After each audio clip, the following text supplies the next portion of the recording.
Не кријам, пишувам невистинити, измамнички редови.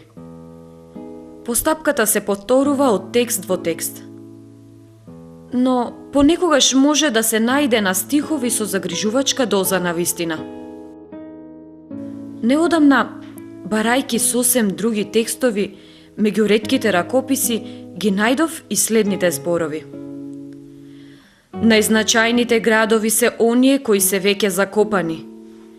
Не вреди да се основаат нови. Најдобрите јазици се изумрени. Не вреди подобри да се осмислуваат. Најпочитуваните школи се наоѓале во сега веќе запуштените градини. Најинтересните ракописи се загубени. Вреди да се откријат. За нас, преживеаните членови на Вавилонската библиотека.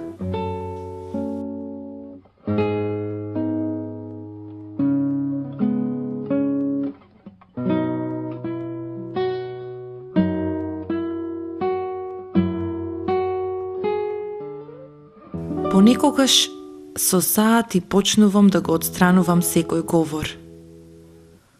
Упорно ги сокривам зборовите и себе си како нивен божемен творец се тргам заедно со нив.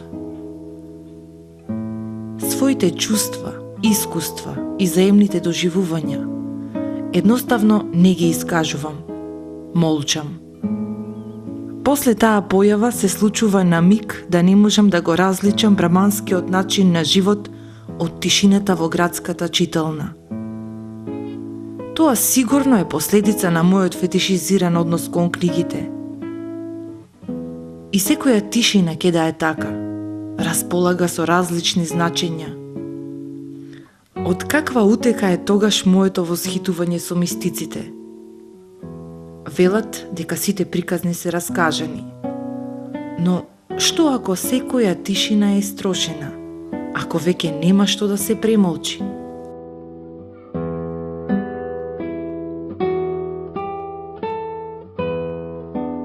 За заборавот сега станува збор. Кога понекогаш ќе се јави ми создава нелагода. Не помнам оделни датуми и случувања, движења, максими, договори. Трае со должина која обично не може да се мери со стихови. А сепак, почесто се молам да постои, да ја прекрие наметнатата горчина. Ете, го заборавив шпанското име за среќа и панданот на нашиот збор тишина. Содржините на трилерите ги заборувам. Слободно можете да ми подметнете поинакви заплети. За миг не можам да се сетам на вкусот на чајот нане или на орис. Заборавам колку пати сум сонувал инсекти што одат по постелата. Дали јас тоа се помалку работи сместувам во сеќавањето? Така го заборавив и начинот на кој Ото Вајнингер одлучил да го надмине животот. Постоењето на заборавот сепак го олеснува секојдневното траење. Со таков заборав стекнувам услови за престој во стварноста. Со потсетувањето веќе одново создавам поезија. Од случај до случај го празнувам заборавот.